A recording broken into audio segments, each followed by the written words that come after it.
honored to give you some insight about the work we have done over the last, let's say, 20 years on this topic of lead ammunition in white-tailed seagulls in Germany.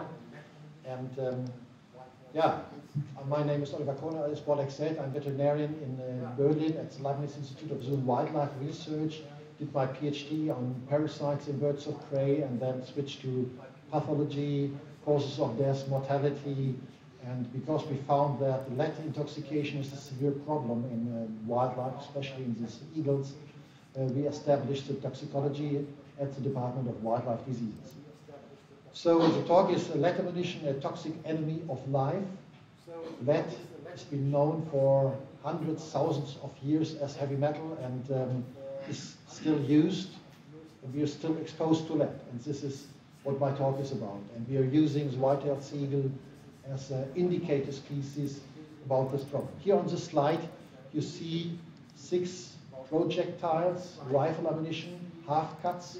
And on the left side, there are 3 bullets composing of a lead core, and on the right, these are lead-free copper or tombak-based bullets. But I will go more into detail and explain this more and more. So my talk is about lead distribution and use, who is affected, the sources of lead intoxication, the solutions to the problem, communication with the relevant stakeholders, and then the current status of the legislation within Europe. Lead, as I said, is not a real rare metal.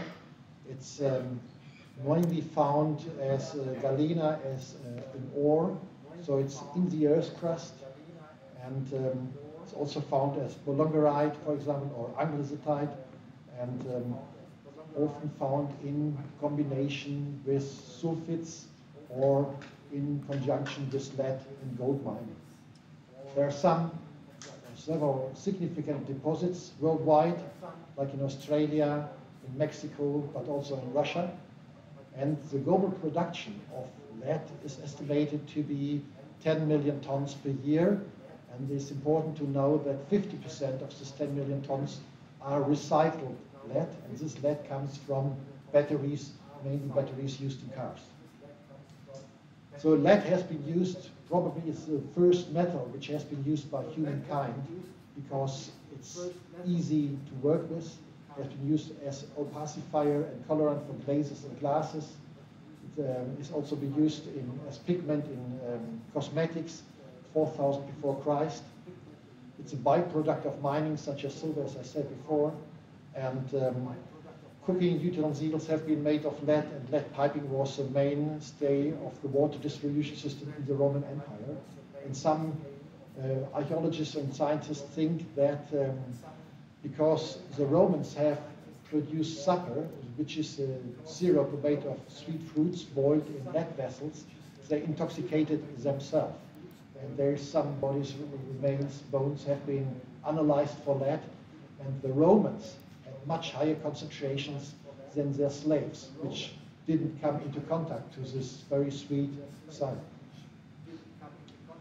The characteristics of lead are that it has a very low melting point, is relatively soft, easily malleable, and has a high density in this relative inert to oxidation. These properties combined with abundance and low costs resulted in an extensive use in constructions, plumbing, book printing, batteries, weights, solders, fusible alloys, white paints, and of course in bullets and shots. Because it's so toxic and it's known to be toxic for many, many years, it has been forbidden in electric supplies, it's forbidden to be used in paints, and it's not more allowed to be used in gasoline. But that's a more complex topic. But it's still allowed to use for ammunition. And here we have to differentiate between shotgun ammunition and rifle ammunition. And from the shotgun, hunters using shotgun shells, and this cartridge consists of many little balls, so-called pellets, lead pellets. They can contain up to 300 to 350 single pellets, depending on the size. And the rifle cartridge has just a single bullet, torpedo-shaped, and the cartridge is filled with powder, with propellant, and then this bullet is shot from the rifle. You don't need to be experts on that, but it's helpful to understand the problem on the environmental side.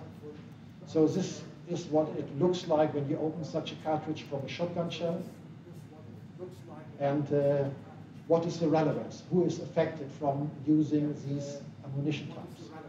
So it's known that diving and doubling ducks are ingesting these shotgun pellets orally because they mistake them as seeds, so they want to eat that, or they take them as grit because they need stones in their gizzard, in the very muscular gizzard, to break down fibers, plant fibers, and for that, because they don't have teeth, they need this grit in the gizzards. Here we have an X-ray picture of a whooper swan. This contains in the gizzard, in the digestive system, 12 of these lead shot pellets. This bird died from a lead intoxication. In birds of prey, it's different. They're not taking up the single pellets directly, but they're feeding, for example, on shot or crippled prey, or just normal birds which have been shot and have survived the shot and are moving on. And then, of course, you know, these birds of prey, they might select the most weak birds first and make a catch of them. As I said, the lead poisoning in water birds is also known for many, many years. And because of this, there was AEWA, the African Eurasian Water Bird Agreement, in which the participating countries or the signed countries agreed to mitigate all problems for migrating water birds. And that included the phase out of lead shot ammunition in wetlands for hunting water birds.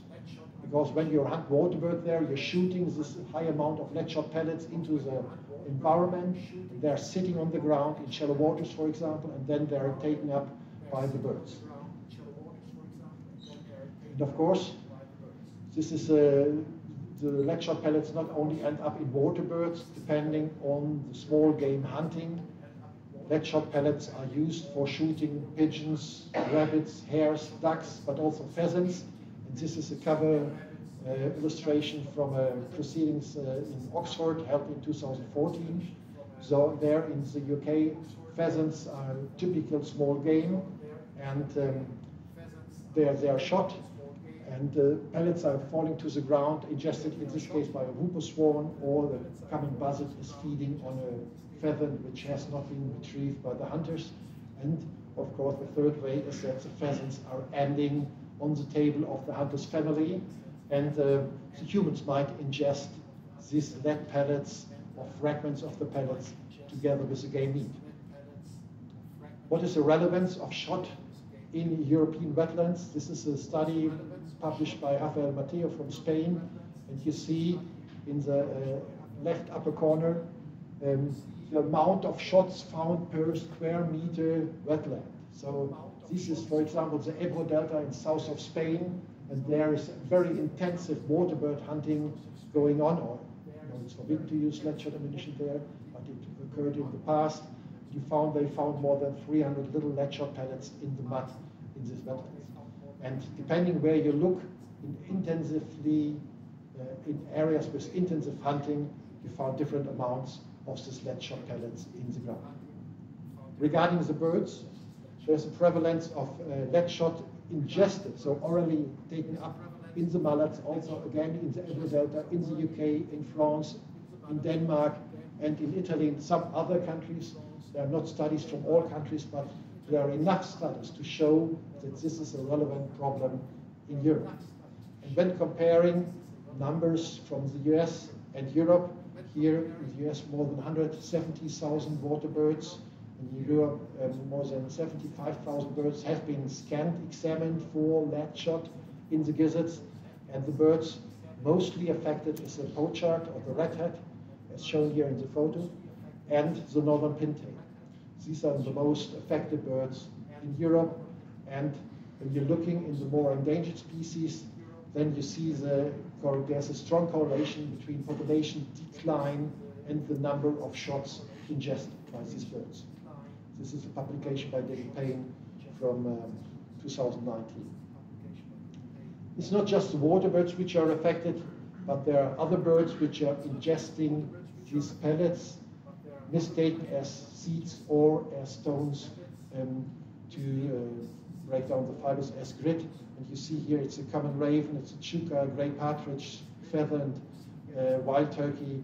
And this list goes on, and you wonder which species are all affected by this taking or swallowing down these lead pellets. So what are the sources? As said, it's a use of lead shot ammunition by the shotgun. And when you, as a hunter, aim for a duck in a flock, you hit one deftly, and that's falling down, and others in the surrounding, in a larger distance from the center, might get one or two or a few shots, and they carry on flying. So they're not directly dying from this shooting, but carry on and might end up with this, or like this white-fronted goose, with 5 pellets somewhere in the body. So might be in the breast muscle, might be in the wings, might be everywhere else. And we checked, for example, in this study, several geese species, 3 geese species, which have been caught for avian influenza studies. And in parallel, we did X-rays, and we found that gray-leg geese were carrying lead shot in nearly 20% of the birds. It's a small number, it's only 72 birds we have examined. White-fronted geese, 21%, but bean geese, 38% of the free-living bean geese are carrying 1 or more lead shot pellets in their muscles, in their body. Coming now to the rifle ammunition. Here you see a projectile before shooting and the remaining core body after being shot, and then, which is not communicated by the manufacturers, these are the tiny fragments, the splitters. And there are different constructions of these rifle bullets. Most of them are extremely jacketed bullets. They can have a lead core or double lead core of different types of lead. If you add antimony, then the lead is becoming a bit harder. And they are jacketed and bonded cores or bullets in which the lead core has a special bondage to the mantle. It's maybe too specific, but it's important to know that from these fragments, birds of prey are affected because they're indigesting carcasses or gut piles. Gut piles are the internal organs cut out of the wild boar or the ungulate by the hunter and left in the field to keep the meat fresh and not contaminated with bacteria from the digestive system, for example. And here is also a huge range of raptor species affected, especially those which are scavengers feeding on carcasses or on these gut piles left in the field, like the white-tailed sea eagle, golden eagle, bearded vulture, griffon vulture, Bonelli's eagle, but also common buzzard, peregrine falcon, and so on. We became aware of the problem by analyzing white-tailed seagulls, as I said, as an indicator species and as a surrogate for other birds of prey. And in this graph, there are the results from the mortality. So here we have analyzed nearly 700 dead white-tailed seagulls alone from Germany. And on the left, you see the green bars, which are indicating the natural mortality factors, with intra-specific conflict being most relevant. And on the right, the red bars showing that lead intoxication is the most relevant cause of mortality. So nearly every 3rd or 4th carcass is found has been died because of lead intoxication, followed by collision with trains, unknown trauma, collision with wind power plants, suspicion to poisoning, electrocution, collision with power line and poison, and so on. But, as I said, we didn't know about the magnitude of relevance of lead intoxication and lead poisoning and lethal concentrations found in the eagles.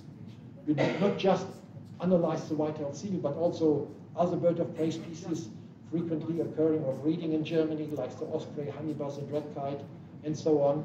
And you see that it's not just the white-tailed seagull which is affected, but also the red kite, the marsh harrier, and the common buzzard. The peregrine falcon, for example, is not taking carcasses or dead prey. Usually, they are birds, falcons, hunting other birds in the air, so they might take pigeons or whatever smaller water birds which have been shot, and from there they got this higher levels of lead accumulation. So after detecting this lead intoxication, we had to prove where it came from. And for that, we used two approaches, the direct and the indirect proof.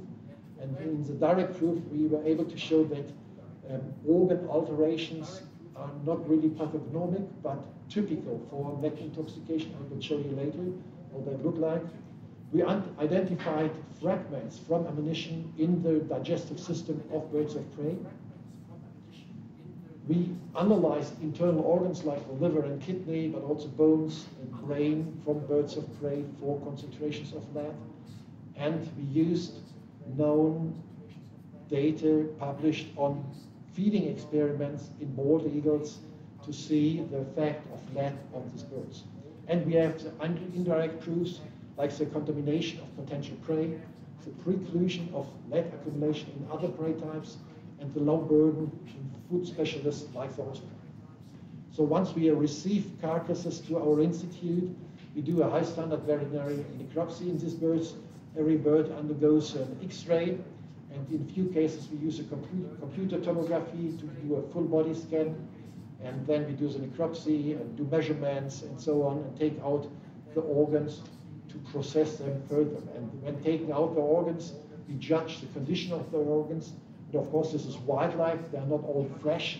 Some of those carcasses are pretty decomposed, but in many cases we were able to see the liver swellings or the enlargement of the gallbladder and the bile ducts, here seen in the left, or this type of fibrinous pericarditis across the heart of an eagle. So these are good indications that there's something wrong, and this might lead to the diagnosis of lead intoxication. Then we have the X-ray, and on the left you see an X-ray of an eagle with tiny fragments, radiodense fragments in the gizzard, and when you take them out, you can easily identify these metallic particles as lead. And in the right, we found lead shot pellets in the gizzard of another eagle.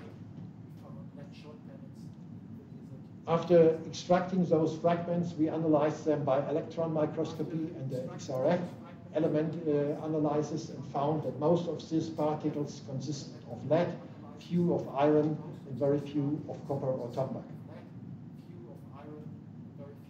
Then we did an isotope analysis to compare the fragments from the eagle gizzards with ammunition we bought in hunters' shops. And here the eagle fragments are named with MV for Mecklenburg, Western Pomerania, Brandenburg, Berlin, or Schleswig-Holstein, whatever. And the yellow ones are the ammunition, the bullets bought in the shops. And you see some of them at least nicely clustered together. It's not so easy because, as I said, most of the lead which has been or is used in these bullets is also recycled from batteries, and then you have a mix of all types of isotopes, and you cannot trace back the lead into the mine, from the mine. We then analyzed if the fragments or the proportion of fragments in the eagles, and we found 4 times more splitters and fragments from rifle bullets than from lead shot ammunition. Why is this? This just reflects the hunting practice in this area where the eagles have been found. And in this area in the north of Germany, most hunters are shooting ungulates, so larger animals, and they're not using lead shot ammunition, but they're using the bullets. And then we have analyzed the organs of the eagles with the atomic absorption spectrometry to see the concentrations in the internal organs. And from literature, it's known that the background level is around or less than 2 ppm, parts per million or milligram per kilogram. And you have a subclinical to clinical range of 2 to 5 ppm, and then a lethal range starting at 5 ppm. So this is common knowledge, published several times. Sometimes the concentration varies between 5 ppm wet weight and 7 to 8 ppm wet weight, but together with the general impression and results from the necropsy, we think that this 5 ppm threshold is very nice to say that this is a lethal concentration of lead for those eagles. We found or detected a seasonal variance or variability in this concentration. So during the winter times, starting in October. The main hunting season starts also in October. There's an increase, a sudden increase of lead in those internal organs of dead found eagles, going over November with much fewer cases than December, and ending in March, April, and during the summer months, we don't find any indications of lead intoxication in the eagles. There might by now one or two, but the main number or the biggest numbers we find in the winter. The percentage of lead intoxicated birds during the winter months varies from 10 to 60% depending on the season, or not on the season, but on the year. It's not every year like the other. Then coming to the feeding experiments, this is an interesting insight because this shows you how sensitive the eagles are reacting to lead. And here in this table you see 5 bald eagles, close relative to the white-tailed sea eagle, which have been in captivity for a while, for many years, and they have been fed lead shot pellets from 10 to 156, and they died between 10 and 133 days. So again, there's a huge variability in the response to lead, but what is interesting, that the eagle, number 1 here, or the first one, died with a small amount of eroded lead. And this is just 20 milligrams, which is as little as a quarter of a single pellet, which has been eroded and distributed via blood into the internal organs. And this has been measured, I think, in the liver. So they're much more sensitive, those birds, than mammals or humans are. I'm coming now to the indirect proof. So this is an X-ray of a roe deer, which has been shot with a rifle bullet, a typical semi-jacketed rifle bullet, and this bullet expands and leaves a cloud of fragments inside the animal. And this was completely new to us. We were amazed to see that such a bullet is producing a cloud of particles in the area where it has been hit. So this was a chest hit directly into the heart, perfect. And then you cut open this roe deer, take out the lung, for example, the heart maybe, or the intestine at least, leave that where you have shot the animal, and take the meat home. And these are the gut parts which might be ingested and might feed the raptors. So as said before, on the left, this is a new rifle bullet with the lead core and the lead tip, and to the right, after being shot. And then we wanted to investigate this further, and we analyzed a total of, I think, 350 ungulates shot from hunters, and to understand the fragmentation patterns, and if this is the case for all types of rifle ammunition or only for specific types of rifle ammunition. And this is a round-nosed tipped semi-jacketed bullet, and you see the small circle. Here is the entrance wound, that's the exit wound, and there's again a fragment cloud. And this is the axis of the shot, how it went through this ungulate, and again we found fragments. So here of this bullet type we analyzed 26 animals, here 15. This is the average number, or minimum maximum average number of fragments in X-ray visible fragments of lead we found in this animal. So we repeated this even with the very modern ammunition, the Evolution, RVS Evolution, that's a bounded bullet, and the manufacturers, they claim that there's nothing left in the animal, but again we found this fragmentation of the bullets. And we did this also with lead-free ammunition, and this is, for example, a partly fragmenting bullet, lead-free, and you only found fewer and larger particles. And again here another type of ammunition, fewer and larger particles of this bullet. Later you will see why this might be relevant to the eagles or to contamination of these animals. In the whole process, I don't go much into detail, we tested all different manufacturers, different types of bullets, and as seen here, it's a huge area of constructing, designing bullets, and the manufacturers want to supply the market with new constructions year by year. And the take-home message is that in all or every case, when a lead-based bullet is used, there is a cloud of fragments.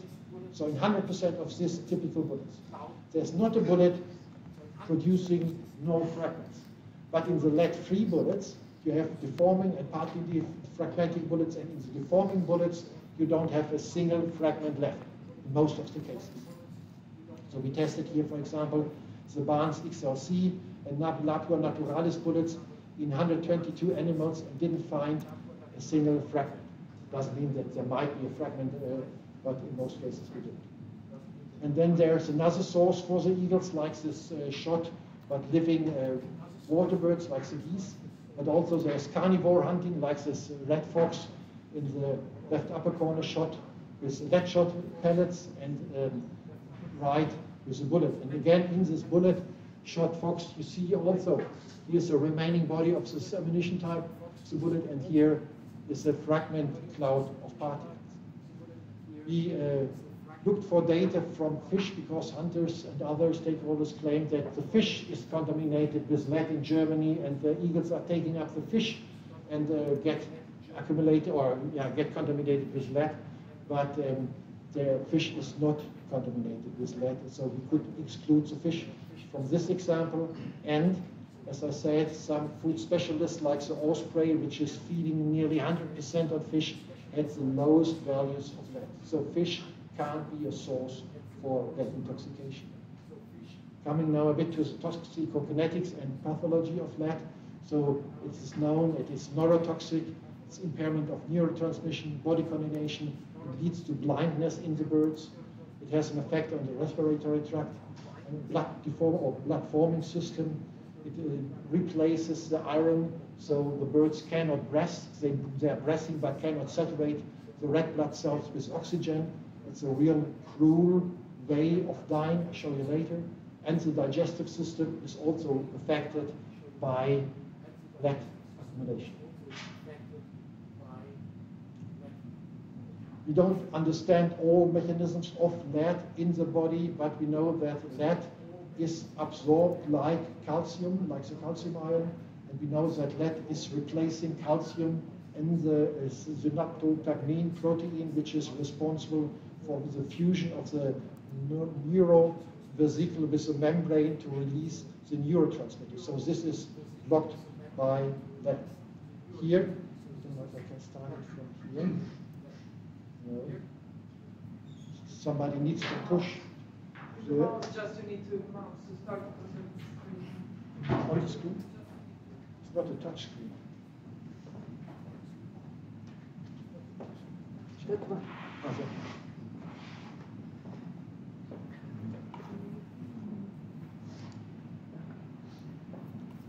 Thank you. Here you see a white-tailed seal brought to the institute just for euthanasia, because this bird was heavily affected by lead intoxication and it could not really stand. It's a bit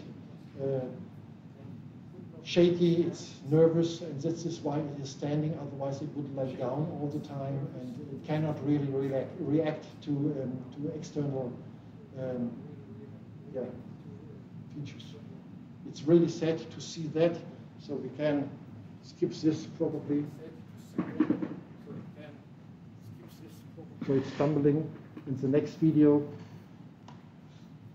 shows even a more affected eagle in the clinics, and this eagle is not able to stand, and it's breathing but cannot saturate the red blood cells with oxygen, and you see it's really depressed. Normally they're really emaciated, and because it's wildlife, they try to avoid contact to humans, and you can catch them only at the very end when they're too weak to fly off and to move away.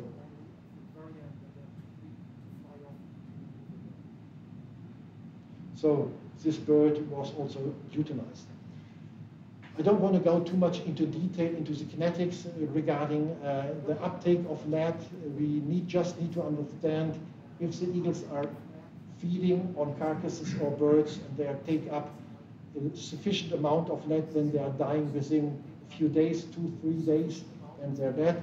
But if they also are able to uptake smaller amounts of lead on a repeated basis, and then they accumulate lead, they can be affected by chronic lead accumulation, and then they develop blindness and they cannot move their body, they cannot hunt anymore, then they starve to death.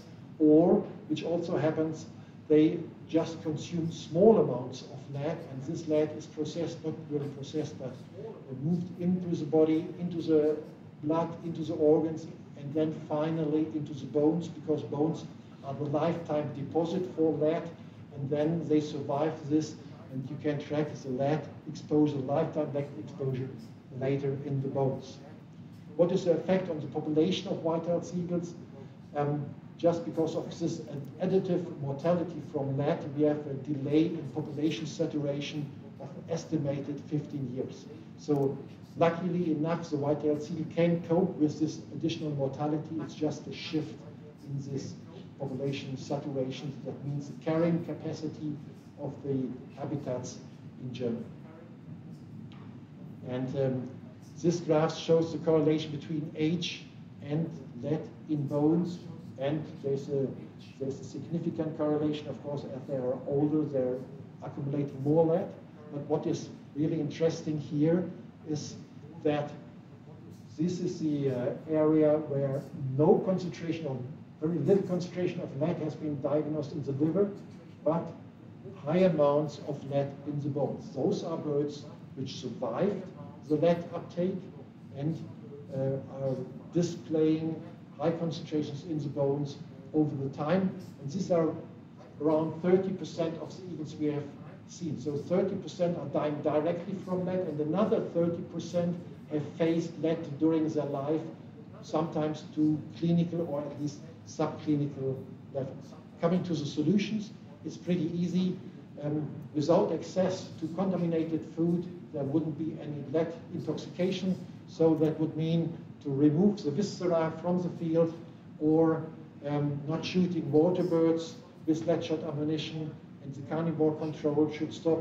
And even then, with a number of 1.8 million ungulates just rodeo shot in Germany annually, and a very conservative estimate of 1% not retrieved carcasses would end up with 18,000 animals laying somewhere around in the field, and might be a source for lead intoxication in these raptors, because raptors start to feed where there's a body opening. They start to feed on the wound channel, and around the wound channel we have the highest concentrations of lead, so it's easy for them to get to take up this lead. But there are solutions. There is lead-free ammunition, like this lead-free shotgun ammunition. There are different brands, different types, but when hunters are switching to this lead-free ammunition, it's not that easy. You cannot switch one-to-one. You have to change your shooting, your aiming behavior, because the steel shot is faster than lead. They have to aim not too much before the shot, before the duck, the flying duck, for example, and they have to use a pellet type larger than compared in steel than to lead, for example, or they use a stronger load of powder in the cartridge, and then they can shoot the same distance as the lead before. Otherwise they have to reduce the shooting distance, because with steel you can only shoot ducks at a distance of 30-35 meters, and with a normal lead shot ammunition you're shooting ducks at a distance of up to 50 meters. So there is some adjustment to this new ammunition type, which is not as pronounced as in the rifle bullets. In rifle bullets you can directly switch to lead-free ammunition. You just have to find the right bullet type for your rifle. So again, here's also a bit of adjustment necessary, but there are all calibers now available. You don't need to read this. This is just to show you there are many calibers available for hunting, and in most of these calibers, lead-free ammunition is available. And then there was this idea that this lead-free ammunition is not killing as good as the lead-based ammunition, because there are no splitters. And it might be the case that if you're shooting an ungulate, it's moving away and you cannot find it, and there's more pain to the animal because you're switching to lead-free ammunition. So we tested this killing efficiency by digital X-ray in the field of wild boar, of ungulates, of roe deer and red deer. You have to understand the wound channel, and we found that there is no real difference in the killing capacity of lead-based versus lead-free bullets. So it's nearly the same. It mainly depends on the shot placement. So if you have a good shot placement into the chest, into the heart, then it's absolutely the same. There are different wound channels and different cavities depending on the ammunition type, and we tested that also by shooting these bullets into ballistic soap and then calculated the energy released into this ballistic soap, which is correlated with the size of this chamber, and it popped out that not the material is responsible for the wound channel, but the energy released within the first 15 centimeters. So the energy, the construction not, but the energy release, depending on construction and powder, is necessary to kill fast, kill and ungulate. And this is, for example, the effectiveness of lead-based and lead-free bullets. And they're nearly the same, but at the beginning, when the manufacturers provided the market with lead-free ammunition, there were some types of lead-free ammunition which were not performing as good as lead-based ammunition. And this caused irritation by hunters, and though they thought, okay, this new type of ammunition is not as good, but the manufacturers overcome these problems, and nowadays they are at least as good as the lead-based bullets. So we did many studies on showing that the energy is sufficient to kill animals. We did also feeding experiments in white-tailed seagulls, so we put iron nuts, which are completely untoxic to the eagles, in carcasses, and found that the eagles are avoiding these iron nuts by 73%, and as large as a nut, as higher is the avoidance rate. So larger nuts here to the right are completely avoided, but smaller nuts are swallowed. So this is interesting for the construction of new ammunition, new bullet types. Few fragments, large fragments, are more likely to be avoided by eagles than the very small and those numerous fragments produced by lead-based ammunition. But of course, you can assume it's not just affecting raptors or predators, it's also affecting humans. And this is also known for many years. For example, the EFSA, European Food and Safety Authority, wanted to establish a threshold level until that lead uptake is harmless to humans, but they found that there's no such an effect, there's no such a threshold, it couldn't be established. The smallest amount of lead is harmful to humans, so it's affecting more infants, children, but also embryos in pregnant women, because there's a higher demand for calcium, and this higher demand also results in a higher absorption rate for lead, is the same as for calcium. So they are more affected than adults, for example, and one uptake of one meal or once in a life is reducing the intelligence quotient in a child lifelong, for example. And then in adults, it's affecting the kidneys, the kidney function, and resulting in high blood pressure, but also in the likeliness of developing cancer. But we are used to that by now. There are fake news. The AFEMS, that's a lobby organization for promoting sport and ammunition, mainly sports ammunition, but also hunting ammunition. They claim that lead makes you beautiful and healthy, so why not use lead anymore, or why not continue using lead? But there are some classical barriers for hindering the transition of hunters to switch to non-toxic ammunition, and this is results from the German discussion with the stakeholders, with the hunters, by looking for solutions which can be shared among the hunters. This is the tradition or the original technical issues, so the construction, as I explained, changing sociopolitics, industry resistance, the price, and there were many complaints, but by now most of these complaints have been overcome, and many hunters have been switched or are switching to lead-free ammunition, and the different types of bullets are increasing year by year. So it's pretty easy to communicate that, and this is very important because there are many hunters in Europe. I think the highest number of hunters is in France with more than 1.3 million. In Germany we have 350,000 hunters. In Croatia there are around 55,000 hunters. These figures might not be the most recent ones, but gives you an estimate or just an overview about the hunters in Europe. Just from hunting ammunition, it is estimated that more than 44,000 tons of lead are brought into the environment. We communicated those results from our long-term study with, by producing a webpage, a leaflet, brochures, workshop, and a conference. And we also published these results in scientific literatures from home range size about the use of eagles, of feeding behavior, food choice, but also comparing erosion of organ accumulation rates, all different aspects, and took the stakeholder concerns really serious, and also initiated follow-up studies of this, because some said that the deflecting behavior of lead-free ammunition is more dangerous in this lead-free bullets than in lead-based bullets. So this has been tested thoroughly, and the result was that there is no more danger from lead-free bullets compared to lead-based bullets.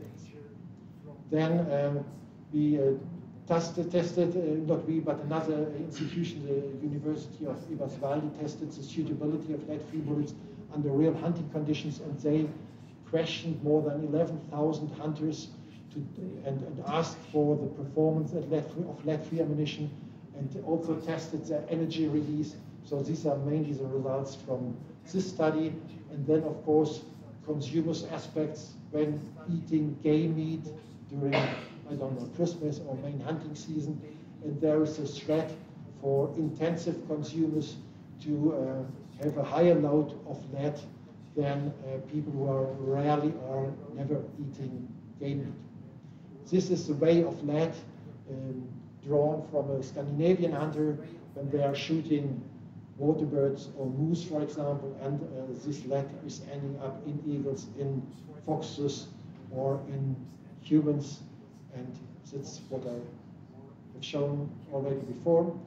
And the current situation in Germany is that lead shot ammunition is forbidden for shooting water birds in wetlands, and in 500 states it's also forbidden to use lead shot ammunition in rifle bullets. So there is some progress in banning this lead for hunting, but in the more conservative states like Bavaria, we probably have to wait many centuries before they will ban it. And therefore, this, for example, the Conference of the Parties in 2014 in Kyoto, there was proposed that lead-based ammunition should be banned in the whole of Europe. And this has been adopted by the Conference of the Parties. And in the meantime, the Americans also investigated more and more the consequences of lead ammunition for their raptors, for their bald eagles and gold eagles, and found that their populations are suppressed by nearly 4% for the bald eagles and by nearly 1% for the gold eagles. We did a similar statistics and modeling for raptors in Europe, and found that just because of lead intoxication, around 55,000 raptors are missing here. So, because this has been communicated for many times, as I said, we started our investigations 20 years ago.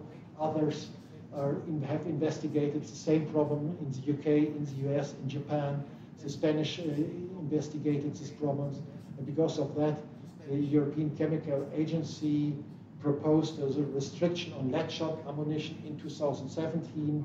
This restriction has been adopted by the European Commission in 2022, and at the beginning of this year, with the new hunting season in the springtime, this had to be implemented in the national laws of all European countries, just for the lead shot ammunition. And for the rifle ammunition, the proposal has been sent in by September 21, and this is the roadmap. It has been drafted, and the different commissions have commented on that, and the REACH committee has to discuss this, and this has to be sent by the European Commission in the last quarter of this year or at the beginning of next year, and then a ban of rifle ammunition can be expected at the end of next year or latest at the beginning of 2025. So that's the end. That's the actual or current state of the legislation. Thank you very much for your attention. I know this is a dry topic, but I'm glad that you were able to listen and to follow, and I'm happy to take your questions.